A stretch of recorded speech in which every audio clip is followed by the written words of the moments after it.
So maraming inaabutan ng Ramadan. Yes, maraming inaabutan ng Ramadan. Pero, kakaunti ang tinatawfikan na gumawa ng kabutihan sa loob ng Ramadan.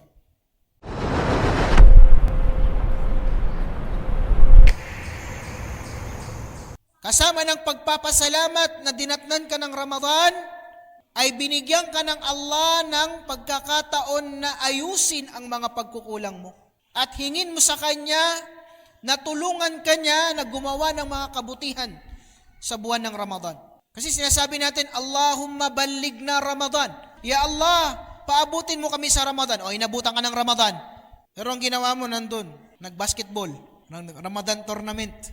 Imbis na magtahajjud, magtarawih, wala na, pagod na. Imbis na magbasa ng Quran, meron pang pinanood na mga series o anumang pinapanooran ninyo, Disney o kung saan man. So hiningi natin, Ya Allah, paabutin mo kami sa buwan ng Ramadan. Dapat isama mo sa iyong dua na hindi ka lang abutan. Bagkus hingin mo rin sa Allah, Ya Allah, a'inni ala siyami, ala salati, ala qiyami as-salah.